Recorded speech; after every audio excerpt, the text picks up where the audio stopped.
بسم الله الرحمن الرحيم. السلام عليكم ورحمة الله وبركاته.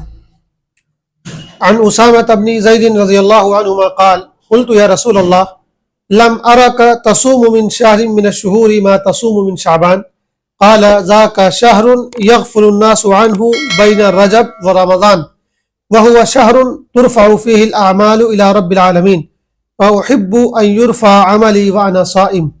رواہ النسائی.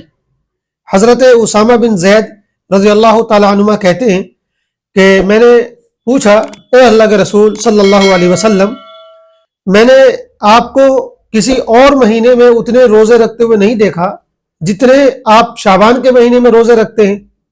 تو آپ علیہ الصلوۃ والسلام نے ارشاد فرمایا کہ شعبان کا جو مہینہ ہے یہ وہ مہینہ ہے جس کے سلسلے میں عام طور پر لوگ غفلت میں رہتے ہیں.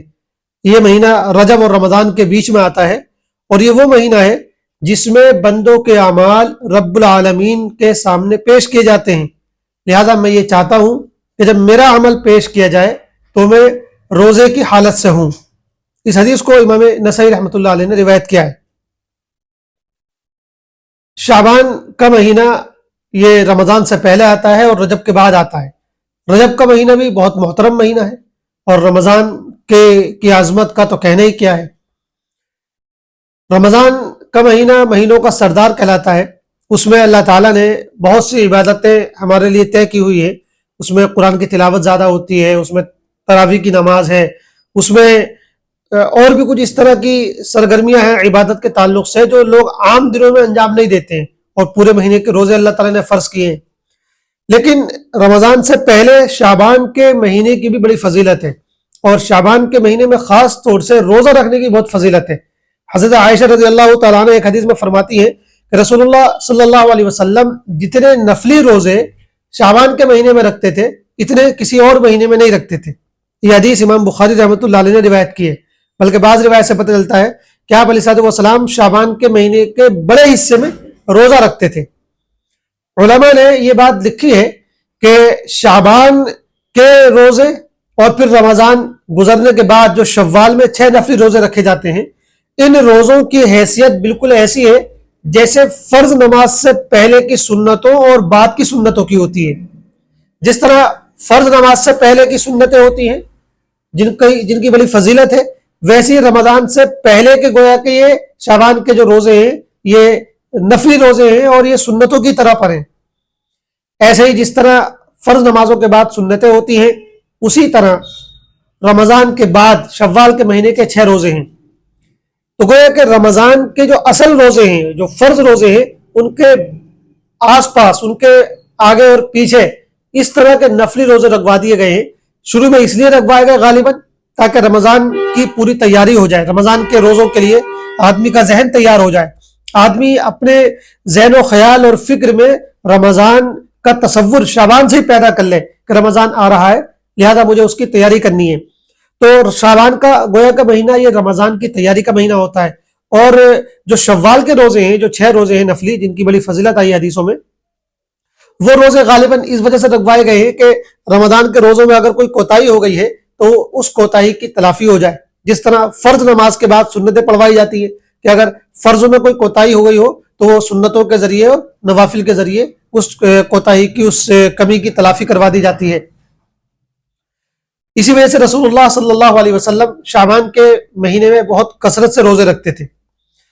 شعبان کی آج 3-4 تاریخ ہو گئی ہے، ابھی اچھے خاصے دن باقی ہیں.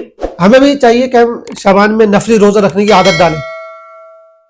البتہ ایک بات اس میں یہ یاد رکھنے کی ہے کہ ایک روایت میں ہے کہ رسول اللہ صلی اللہ علیہ وسلم نے یہ بات ارشاد فرمائی ہے کہ شعبان میں جو بھی روزے رکھنے ہیں وہ 15 شعبان تک رکھ لو. جب شعبان آدھا مہینہ گزر جائے شعبان کا تو پھر اس کے بعد روزے مت رکھا کرو. اور اس کی حکمت علماء نے یہ لکھی ہے کہ چونکہ اگر آپ شعبان میں زیادہ روزے رکھیں گے اور 15 تاریخ کے بعد بھی آپ 25, 26, 28 تک روزے رکھیں گے تو ظاہر سی بات ہے اس سے کمزوری آ جائے گی. اور شعبان میں زیادہ روزے رکھنے کی وجہ سے انسان کی باڈی جو ہے کمزور ہو جائے گی اور ایک طرح سے جو رمضان کے روزوں کا جو شوق ہے اس میں شاید کچھ کمی آ سکتی ہے. تو کہیں کمزوری نہ آ جائے، رمضان کے روزوں کا شوق کچھ کم نہ ہو جائے، رمضان کی عبادتوں کے لیے جو نشاط اور چستی چاہیے اس میں کچھ کمی نہ آ جائے. تو یہ کہا گیا کہ بھائی جو بھی روزے رکھ رہے ہیں وہ 15 شعبان تک رکھ لو.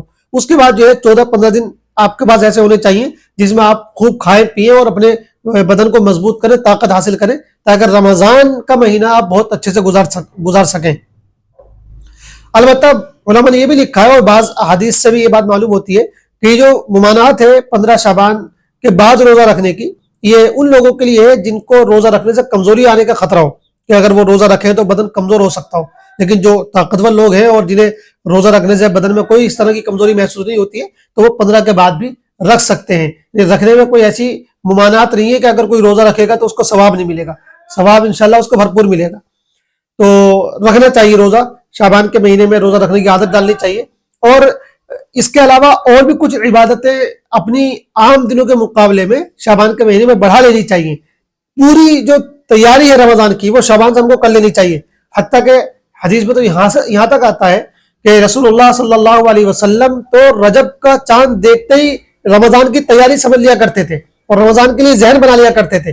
چنانچہ جب آپ رجب کا چاند دیکھتے تھے تو یہ دعا پڑھتے تھے, اللہم بارک لنا فی رجب و شعبان وبلغنا رمضان, کہ اللہ رجب اور شعبان کے مہینے میں ہمارے لیے برکتیں عطا فرما اور ہم کو رمضان کے مہینے تک پہنچا دے.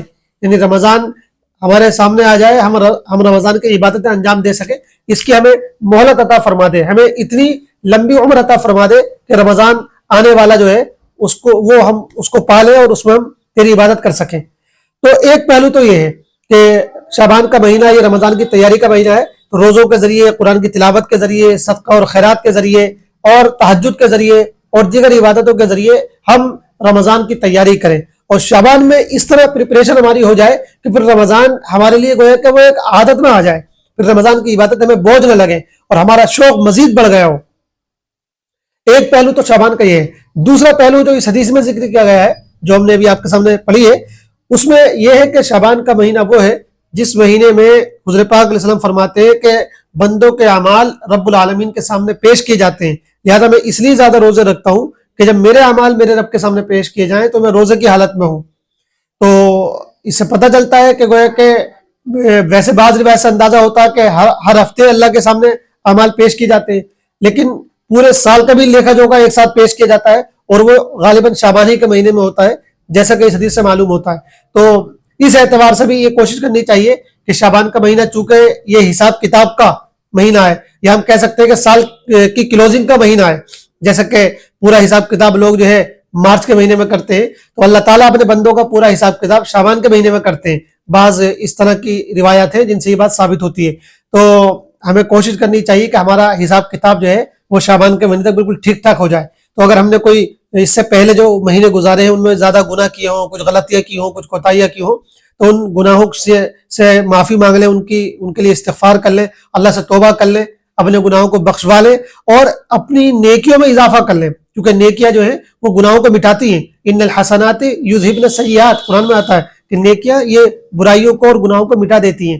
تو شعبان کا مہینہ ہمارے لیے زیادہ عبادتوں والا ہونا چاہیے, زیادہ نیکیوں والا ہونا چاہیے, تاکہ جو گناہ ہو گئے ہیں ان کی تلافی ہم شعبان کے مہینے میں کر لیں. اور اس طرح جب شعبان کے مہینے میں ہمارا نامہ اعمال ہمارے رب کے سامنے پیش کیا جائے, ہمارے اعمال پیش کیے جائیں, تو ہمارے گناہ کم پڑ جائیں, نیکیاں ہماری زیادہ ہو جائیں, اور ان نیکیوں کے ذریعے ہمارے گناہ بھی گویا کہ مٹ چکے ہوں. تو اس طرح ہمارا نامہ اعمال اللہ کے سامنے پیش ہو تو اللہ تعالیٰ دیکھ کر اس کو پسند کرے اور اس سے خوش ہو, تو اس میں ہماری نجات کا سامان ہو سکتا ہے. تو یہ دو پہلو بہت اہم ہیں شعبان کے تعلق سے. ایک تو یہ کہ شعبان یہ رمضان کی تیاری کا مہینہ ہے, اس لیے ابھی سے رمضان کے روزوں کی تیاری کریں, رمضان کی عبادتوں کی تیاری کریں, اور خاص طور سے شعبان میں مزید نفلی روزے رکھنے کی کوشش کریں.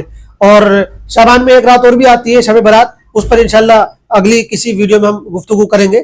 دوسرا پہلو شعبان کا یہ ہے کہ اس مہینے میں اللہ کی بارگاہ میں بندوں کے اعمال پیش کیے جاتے ہیں, تو ہم نے جو پچھلے مہینے میں جو گناہ کیے ان کی ہم معافی مانگ لیں, توبہ کر لیں, اور اس مہینے میں زیادہ نیک کام کریں تاکہ ہمارا نامہ اعمال جب پیش کیا جائے تو اس میں نیکیاں زیادہ ہوں, گناہ کم ہوں.